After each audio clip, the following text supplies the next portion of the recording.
From the moment Boy Cavalier met the eyeball alien, everything changed. Up to that moment, Neverland was already a madhouse of greedy executives, twisted science, and kids trapped in glass boxes. But this alien wasn't like the xenomorph, it was something different, something special, and that single look sent a chill through Boy Cavalier. Not because he was afraid, but because, for the very first time, he wasn't staring at a creature to dissect. He was staring at something that could stare right back. If you trace his story from the beginning, one thing is obvious. Boy Cavalier has never been satisfied. He's a child prodigy who grew up surrounded by praise, yet nothing was ever enough. He told Dame Sylvia he wanted someone who could blow his mind. Most brushed it off as arrogance, the kind of line a spoiled genius would throw out just to sound bigger than life. But for Cavalier, it was a mission statement. The Lost Boys, the synthetic shells, the consciousness transfers, they weren't endpoints. They were practice runs. All of it was build up for the moment he'd find a mind that wasn't just clever, but alien in its very design. And when the eye alien stamped out numbers of pi, it was like a lightning bolt. This wasn't mimicry, it was proof. Proof of thought. Proof that intelligence had just walked into the room. And here's where Cavalier takes a different path from everyone before him. Wayland wanted immortality, Yutani wanted weapons, Burke wanted dollar signs, Cavalier, he wants dialogue. He doesn't just want the alien in a jar or on a dissection table, he wants to sit across from it, to test himself against it, to finally find an equal. It almost sounds innocent, a lonely mind searching for someone who won't bore him. But the way he plans to get there, that's where the darkness shows, because to him, the current host is a prison. Too weak, too limited. He wants the eye alien inside a vessel that can move, reason, and maybe even speak. And when he whispered just the person, it wasn't a vague hope. It was a choice already made. So who is just the person? The most obvious option is Wendy. She's proven she has a bridge to the xenomorphs no one else has. She can hear them, echo their sounds, even bend them to her will. If you're looking for a host who can merge human and alien communication, Wendy is tailor-made. But she's also still a child at heart, still clutching stuffed toys, still clinging to Joe. If Cavalier sacrifices that innocence for his experiment, he won't just ruin her, he'll erase the very thing that makes her special.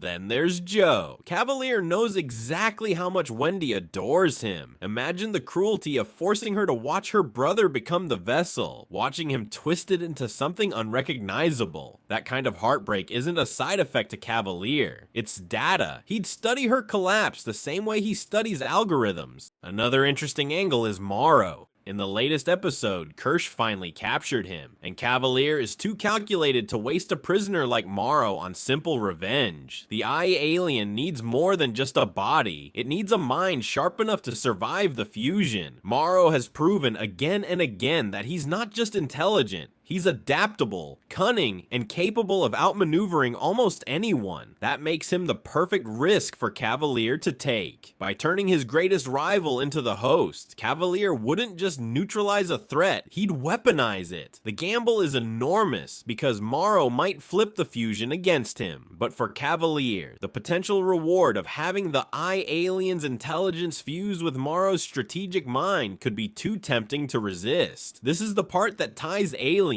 Earth back to the larger saga. Every time humans think they're different, that they've cracked the code of control, it ends in disaster. Ash admired the xenomorph as a perfect organism, and it nearly destroyed the Nostromo. Burke tried to profit from embryos and died cowering. The Ripley clones became abominations no one wanted to exist. The lesson is always the same. The moment you think you're in control, you've already lost. But Cavalier doesn't see it that way. He believes he's not like the old guard. He's young, visionary, desperate for meaning. He's not chasing money, he's chasing conversation. And that, ironically, makes him the most dangerous of them all. Let's imagine he succeeds. The eye alien gets transferred into a human host. Whether it's Morrow or Joe, what wakes up is no ordinary hybrid. You'd have alien intelligence meshed with human adaptability. That's a nightmare cocktail. Within hours, it could outthink the brightest minds on Neverland. Within days, it could mimic human language, manipulate emotions, strategize escapes. And here's the terrifying part. It might see through the corporations instantly. Why settle for being a weapon or a product when it could set its sights on reshaping the entire world? Cavalier thinks he's gaining a partner. In reality, he'd be birthing his successor. And the cruelest twist, Cavalier might actually welcome being surpassed. For him, losing to a greater intelligence wouldn't feel like defeat. It would feel like destiny. But validation won't matter when humanity is left holding the pieces. He thinks conversation is safe, but once the alien has a human voice, it won't want to chat, it'll want to lead, and Cavalier won't be the teacher anymore. He'll be the test subject. That's why just the person isn't a promise. It's a warning. Whoever he chooses, Wendy, Joe, or someone else, won't be chosen to survive. They'll be chosen to host the first genuine alien human mind. Not a weapon, not a specimen, a mind with its own agenda. And that changes everything. Think about what we've already seen. Chestbursters ripping through bodies, hybrids torn between two worlds, Wendy struggling with family and identity. Now drop into that chaos a fully intelligent alien walking around in human skin. That's not raising the stakes. That's flipping the entire game board. Boy Cavalier believes he's on the edge of triumph, but in reality, he's building his own downfall, because when you hand fire a body to walk in, you don't get to choose who it burns. Cavalier isn't after profit. He isn't after weapons. He's after the one thing more dangerous than control: connection. He wants to talk to the alien, but once he gives it a voice, it won't be his friend. It'll be his rival, and rivals don't share power. Just the person isn't about partnership, it's about sacrifice. And if the finale delivers, we may witness the birth of the most terrifying presence in alien history. A mind that is both human and alien, but loyal to neither. And when that happens, Boy Cavalier won't be the master of the future. He'll be its first victim.